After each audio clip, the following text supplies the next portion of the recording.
Hello students, कैसे हैं आप। Welcome to my biology class. चलिए स्टार्ट करते हैं chapter 1, fundamental unit of life. Okay, अब फंडामेंटल यूनिट ऑफ लाइफ, तो cell, what is cell? Cell is the fundamental structural and functional unit of life. Cell को fundamental structural unit क्यों कहा जाता है? क्योंकि सेल हमारी लाइफ की सबसे छोटी यूनिट है। हमारी जो बॉडी का स्टार्टिंग हुई है, बना है हमारी बॉडी किससे बनी है? सेल से बनी है। ठीक है, अब जब सेल, हर एक सेल का अपना एक स्ट्रक्चर होता है। आप कैसे कैसे ये चीज़ को आइडेंटिफाई करते हैं भाई? उसके स्ट्रक्चर के बेस पर, उसके कलर के बेस पर, उसके शेप पे सबसे पहला जो फीचर होता है वो होता है स्ट्रक्चर। ठीक है, इसी तरह सेल का अपना एक स्ट्रक्चर होता है। हर सेल को उनके स्ट्रक्चर के बेस पर ही आइडेंटिफाई किया जाता है।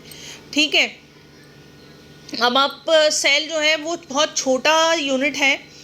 जब सेल, बहुत सारी सेल्स, नंबर ऑफ सेल्स मिलती हैं तो क्या बनाती हैं? वो टिश्यू बनाती हैं।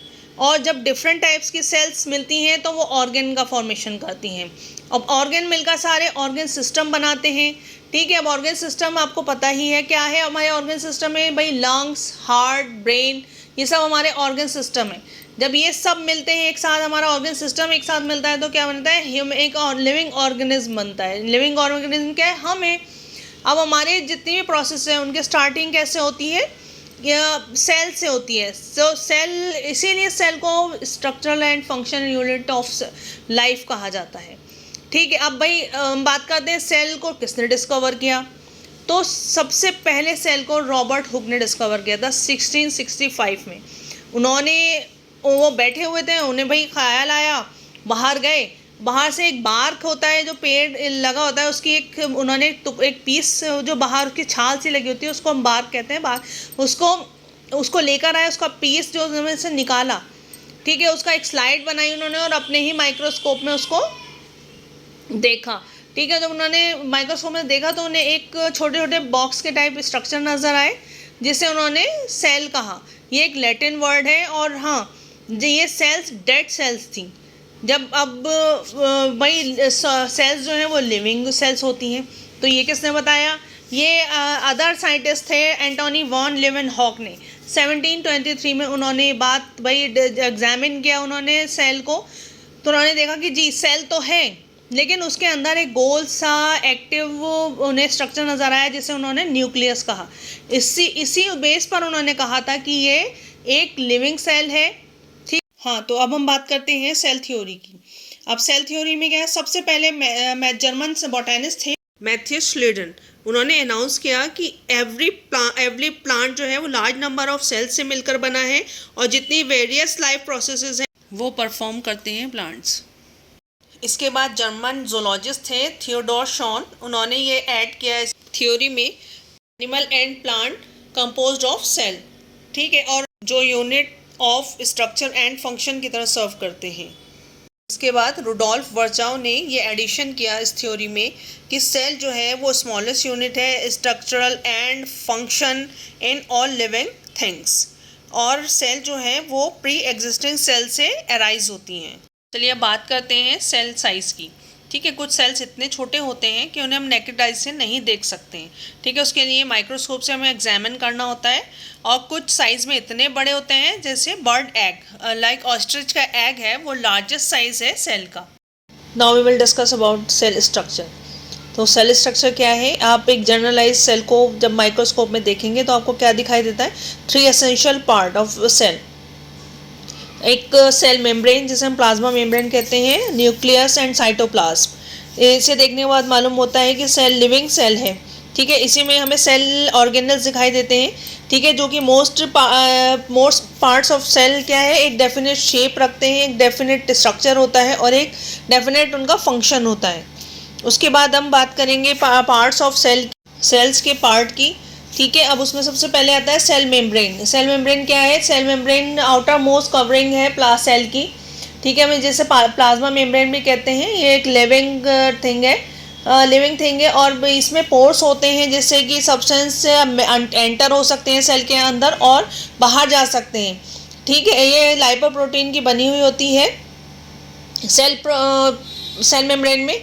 मेन जो प्रोसेस होती है वो डिफ्यूज़न की प्रोसेस होती है, जैसे हमने पहले भी पढ़ा है कि जब किसी भी मॉलिक्यूल्स की जो मूवमेंट होता है वो हमेशा हाई कंसंट्रेशन से लो कंसंट्रेशन के साइड होता है। ऐसी ही प्रोसेस सेल के अंदर होती है, जब कार्बन डाइऑक्साइड्स के एटम जो हैं वो अंदर सेल के अंदर काफ़ी कंसंट्रेशन उनकी बढ़ जाती है और बाहर की जो एटमॉस्फेयर है, आउटर एटमॉस्फेयर है, उसमें कार्बन डाइऑक्साइड की जो कंसंट्रेशन है वो लो हो जाती है। जब इनके बीच डिफरेंस आता है तो डिफ्यूज़न के थ्रू कार्बन डाइऑक्साइड सेल से बाहर निकल जाती है और अंदर सेल के अंदर जब ऑक्सीजन की कंसंट्रेशन में कमी होती है तो डिफ्यूज़न के थ्रू उसी टाइम पर ऑक्सीजन सेल के अंदर आ जाती है। इस प्रोसेस में गैस के एक्सचेंज में जो है डिफ्यूज़न बहुत इंपॉर्टेंट रोल प्ले करता है। इस तरह ऑस्मोसिस की जो प्रोसेस होती है वो उसमें वाटर का नेट डिफ्यूज़न जो है वो एक सेलेक्टिव परमेएबल मेम्ब्रेन के थ्रू हायर सॉल्यूट कंसंट्रेशन की तरफ होता है। आया समझ में? अब अगर हम देखिए एनिमल सेल को और प्लांट सेल को हम क्या करते हैं, शुगर एंड सॉल्ट्स के सॉल्यूशन में रखते हैं, ठीक है। तो फिर क्या होगा, one of the following three things could happen, ठीक है। अब अगर हम सेल को सॉल्यूशन में रखते हैं डाइल्यूट सॉल्यूशन में, ठीक है, उसमें जिसमें शुगर और सॉल्ट की जो क्वांटिटी है वो कम है और वाटर की क्वांटिटी है वो ज़्यादा है, तो अगर ऐसे हम सॉल्यूशन में रखेंगे तो क्या होता है, जो वाटर है वो ऑस्मोसिस के थ्रू सेल के अंदर चला जाएगा। हम ऐसे सॉल्यूशन को क्या कहा जाता है, हाइपोटोनिक सॉल्यूशन कहा जाता है, क्योंकि जो वाटर मॉलिक्यूल है वो सेल मेम्ब्रेन के दोनों साइड से एंटर होने में, पास होने के लिए बिल्कुल फ्री होते हैं, ठीक है। लेकिन जो है सेल के अंदर जाने वाले जो वाटर की क्वांटिटी है वो सेल के बाहर वाले वाटर की क्वांटिटी से अधिक होती है, जिससे वाटर जो है सेल के अंदर गया और सेल क्या होता है, फूलने लगती है। अब हम सेल को ऐसे मीडियम में रखा जाता है जिसमें बाहर वाटर की कंसंट्रेशन और अंदर की कंसंट्रेशन दोनों इक्वल होती हैं। सेल मेम्ब्रेन से वाटर का कोई मूवमेंट नहीं होता है। ऐसे सॉल्यूशन को हम आइसोटोनिक सॉल्यूशन कहते हैं, ठीक है। जब वाटर जो है मेम्ब्रेन के थ्रू दोनों आर पार जाता है, ठीक है, तो जितनी क्वांटिटी वाटर की अंदर जाती है उतनी ही क्वांटिटी सेल से बाहर आ जाती है, जिससे कि सेल के साइज में कोई चेंजेस नहीं होते हैं। नाउ द लास्ट कंडीशन कि जब हम सॉल्यूशन को ऐसे सॉल्यूशन में रखा जाता है कोई सेल को जिसके कंसंट्रेशन सेल के अंदर के कंसंट्रेशन से ज़्यादा होती है, तो जो वाटर होता है वो ऑस्मोसिस के थ्रू सेल से बाहर आ जाता है, ठीक है। ऐसे सॉल्यूशन को हम हाइपरटोनिक सॉल्यूशन कहते हैं, ठीक है। अब वाटर जो है वो सेल वॉल के दोनों साइड में आ जा सकता है इजीली, लेकिन इस सिचुएशन में सेल में अधिक ज़्यादा वाटर बाहर आएगा और कम वाटर अंदर जाएगा, ठीक है, जिससे जो है सेल श्रिंक हो जाती है। So let's discuss about cytoplasm. Cytoplasm क्या है भाई, देखिए न्यूक्लियस और प्लाज्मा मेम्ब्रेन के बीच में जितना भी लिक्विड होता है, यानी हम ऐसे कह सकते हैं कि वाटर का मिक्सचर होता है जिसमें कि ऑर्गेनिक और इनऑर्गेनिक कंपाउंड भी मिले हुए होते हैं, और उसी में हमें डिफरेंट वेरियस ऑर्गेनल्स वो भी सब मिले हुए होते हैं। वो जो लिक्विड है ना, मिक्सचर है ना, वो क्या कहलाता है, वो साइटोप्लाज्म कहलाता है, ठीक है। अब साइटोप्लाज्म के क्या फंक्शन होते हैं, तो साइटोप्लाज्म में डिफरेंट ऑर्गेनल्स होते हैं, ठीक है। अब जब डिफरेंट ऑर्गेनल होंगे तो उनके डिफरेंट फंक्शन भी होंगे, तो ये सब जितने फंक्शन हैं वो साइटोप्लाज्म में ही परफॉर्म होते हैं, ठीक है। अब जो जैसे हम कहते हैं रेस्पिरेशन का, रेस्पिरेशन भी साइटोप्लाज्म के अंदर ही होता है, क्योंकि डिफरेंट उसकी एक्टिविटीज़ हैं, इनिशियल स्टेप्स हैं, वो कहाँ कंप्लीट होते हैं, वो साइटोप्लाज्म में कंप्लीट होते हैं। जैसे प्रोडक्शन ऑफ पायरुविक एसिड कह सकते हैं, ठीक है। और मेटाबॉलिक एक्टिविटीज़ कहाँ होती हैं, वो भी साइटोप्लाज्म में परफॉर्म होती हैं। Now let's discuss about mitochondria. Mitochondria क्या है, उसे हम पावर हाउस ऑफ सेल भी कहते हैं। एंड माइटोकॉन्ड्रिया का सॉसेज लाइक स्ट्रक्चर होता है और डबल मेम्ब्रेन होती है। माइटोकॉन्ड्रिया की आउटर मेम्ब्रेन जो है वो पोरस होती है, जिसमें पोर्स होते हैं, और इनर मेम्ब्रेन जो है वो फोल्डेड होती है। अंदर की साइड एक गोल से स्ट्रक्चर निकले होते हैं जिन्हें हम क्या कहते हैं, क्रिस्टे कहते हैं। माइटोकॉन्ड्रिया का अपना डीएनए होता है जो कंटेनिंग सेवरल जीन्स, यानी काफ़ी उसके अंदर सेवरल जीन्स होते हैं और राइबोसोम्स होते हैं।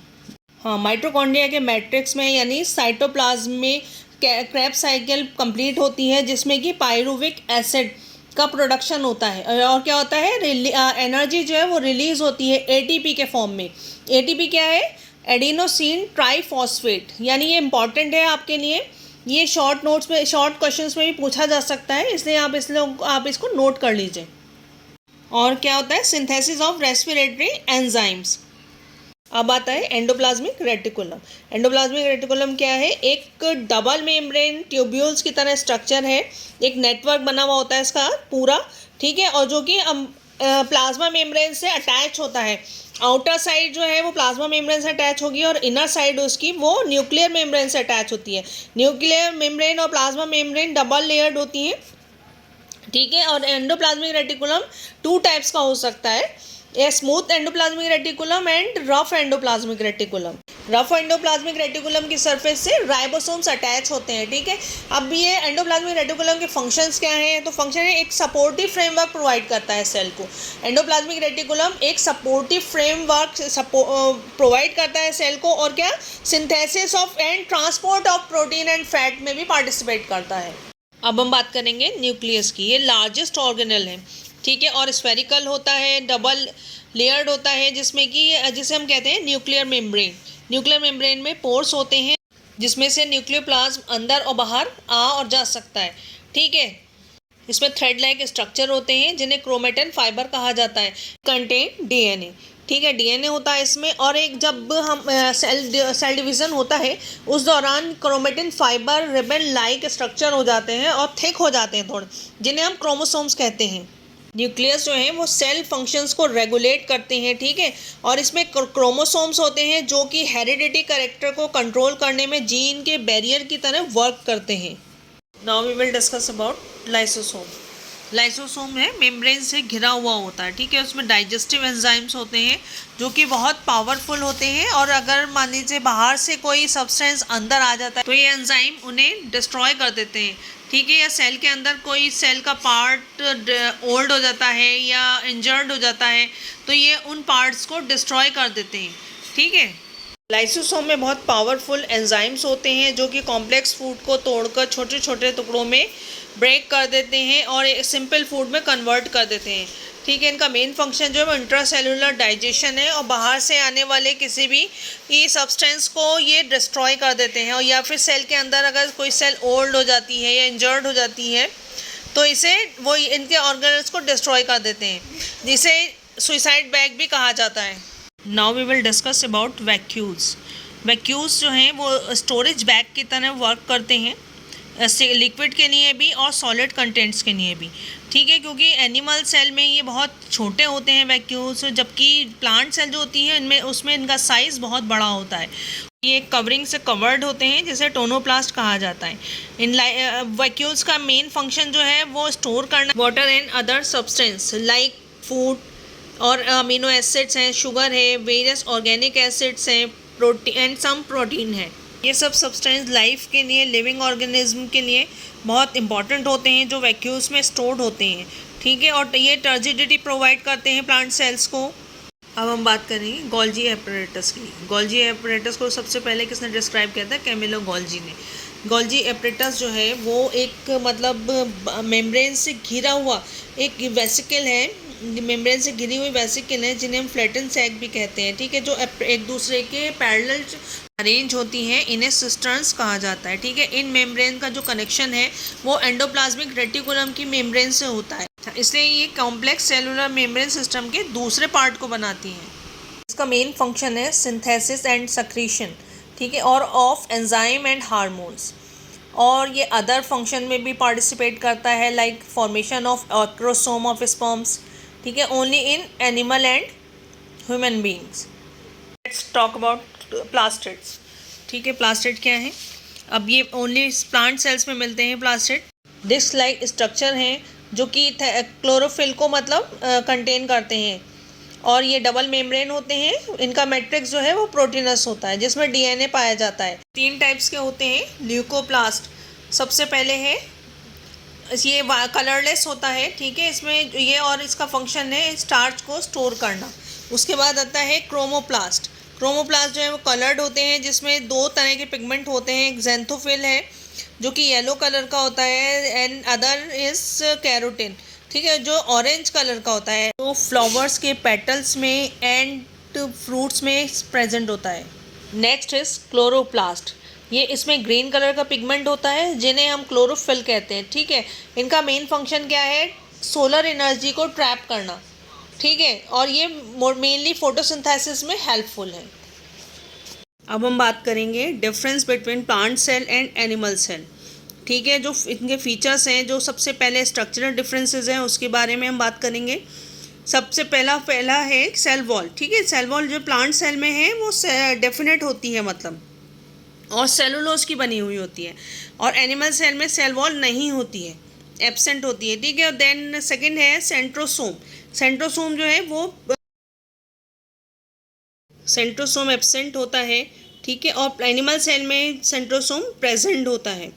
अब बात करें वैक्यूल की, तो वैक्यूल प्रोमिनेंट होता है, एक भी हो सकता है और मोर भी हो सकते हैं, अधिक भी हो सकते हैं, कंसर्न विद एक्सक्रीशन और सेक्रेशन। ठीक है, अब इसमें एनिमल सेल में वैक्यूल है वो अगर होते हैं तो बहुत स्मॉल होते हैं, टेम्परेरी होते हैं। Next is plastid. ठीक है, प्लांट सेल में प्लास्टिड पाए जाते हैं और एनिमल सेल में एब्सेंट होते हैं। अब हम बात करेंगे क्वांटिटेटिव डिफरेंसेस की। ठीक है, उसमें साइज़ है। साइज़ कैसा, प्लांट सेल का जो साइज़ है वो बड़ा होता है। ठीक है, और डिस्टिंक्ट आउटलाइन के साथ होता है, आउटलाइन जो है वो डिस्टिंक्ट होती है। ठीक है, और एनिमल सेल प्लांट सेल के मुकाबले में बड़े होते हैं, छोटे होते हैं, लेकिन इनकी बाउंड्रीज वो प्लांट सेल के मुकाबले में कम डिस्टिंक्ट होती हैं। ठीक है, अब साइटोप्लाज्म में अधिक डेंस नहीं होता है प्लांट सेल में। ठीक है, और एनिमल सेल में साइटोप्लाज्म प्लांट सेल के तुलना में अधिक डेंस होता है और ग्रेनुलर भी होता है, ग्रेन्यूल्स होते हैं इसमें। ठीक है, अब हम बात करेंगे arrangement of cytoplasm. Plant cell में एक लाइनिंग होती है साइटोप्लाज्म की। ठीक है, जो mostly push to the periphery. Okay, अब एनिमल सेल में साइटोप्लाज्म में ऑलमोस्ट पूरी सेल में फिल होता है, पूरी सेल में भरा हुआ होता है। ये आपका इम्पॉर्टेंट क्वेश्चन है, अक्सर मिड टर्म में भी या एनुअल एग्जाम में भी पूछा जा सकता है। ओके, ये प्रोकैरियोटिक एंड यूकैरियोटिक सेल के बारे में भी डिफरेंस आ जाते हैं, वो हम आपसे आगे डिस्कस करेंगे। Let's talk about prokaryotic and eukaryotic cell. So सबसे पहले हम बात करेंगे भाई जो टर्म प्रोकैरियोटिक है वो क्या है। ठीक है, प्रो यानी अर्ली, प्रिमिटिव, कैरियन न्यूक्लियस। तो जो सेल्स प्रिमिटिव न्यूक्लियस रखती हैं उन्हें, जिनका प्रिमिटिव न्यूक्लियस होता है उन्हें कहते हैं प्रोकैरियोटिक सेल्स। ठीक है, और उसके बाद हम बात करेंगे यूकैरियोटिक सेल्स की। यूकैरियोटिक क्या है, यूकैरियोटिक माने eu true, complete, karyon nucleus यानी कंप्लीट न्यूक्लियस। जिन सेल्स का न्यूक्लियस कंप्लीट होता है वो यूकैरियोटिक सेल्स होती हैं, जैसे कि प्लांट एंड एनिमल सेल। हम बात करेंगे, हाईलाइट करेंगे प्रोकैरियोटिक एंड यूकैरियोटिक सेल्स के डिफरेंस की, कि दोनों सेल्स के बीच में क्या डिफरेंसेस है। ओके, अब सबसे पहले हम बात करेंगे न्यूक्लियस। न्यूक्लियस जो है वो वेल डिफाइंड नहीं होता है, इसे हम न्यूक्लियोइड भी कहते हैं। वेल डिफाइंड न्यूक्लियस होता है यूकैरियोटिक सेल में, और with a nuclear membrane, nuclear membrane भी पाई जाती है। ठीक है, और अब उसके बाद एक सिंगल लेंथ डीएनए होता है, deoxyribose nucleic acid in prokaryotic cells. ठीक है, और इसमें जो है यूकैरियोटिक सेल्स में जेनेटिक मटेरियल की सेवरल लेंथ होती है जिस कंटेनिंग डीएनए। ठीक है, एंड राइबोसोम प्रोकैरियोटिक सेल्स में स्मॉल होते हैं। ठीक है, यूकैरियोटिक सेल्स में लार्जर होते हैं than prokaryotic cells. Prokaryotic cells में सेल ऑर्गेनेल्स नहीं होते हैं। ठीक है, इसका एग्जाम्पल क्या है, बैक्टीरिया है और ब्लू ग्रीन एल्गी है, साइनोबैक्टीरिया। ठीक है, अब हम इसकी बात करेंगे यूकैरियोटिक सेल्स में क्या होता है, सेवरल ऑर्गेन्स होते हैं, यानी जैसे mitochondria, endoplasmic reticulum and chloroplast. इसका एग्जाम्पल क्या है, यूग्लिना है, अमीबा है, एंड ऑल प्लांट्स आते हैं इसी में, एंड ऑल एनिमल्स आते हैं। Let's discuss about cell division. तो सेल डिवीजन क्या है, the process by which new cells are made is called cell division, यानी जो वो प्रोसेस जिसके द्वारा नई सेल्स बनती हैं उसे हम सेल डिवीजन कहते हैं। सेल डिवीजन 2 टाइप्स का होता है, ठीक, माइटोसिस एंड मियोसिस। अब बात करते हैं माइटोसिस की। ठीक है, सेल डिवीज़न की वो प्रोसेस जिसमें ज़्यादातर सेल्स ग्रोथ के लिए डिवाइड होती हैं। ठीक है, और हर सेल मदर सेल कहलाती है, और जो कि सेल डिवीज़न के थ्रू डिवाइड होकर 2 आइडेंटिकल डॉटर सेल बनाती हैं। The daughter cell have the same number of chromosomes as mother cell. जब ये डिफरेंट प्रोसेस के थ्रू डिवाइड होती हैं इसे मियोसिस कहते हैं। ओके, इसमें 2 कंसेक्यूटिव डिविजन्स इन्वॉल्व होते हैं, और जब सेल जो है वो मियोसिस के थ्रू डिवाइड होती है तो 4 न्यू डॉटर सेल्स बनती हैं। इनमें नंबर ऑफ क्रोमोसोम्स हाफ होते हैं मदर सेल से।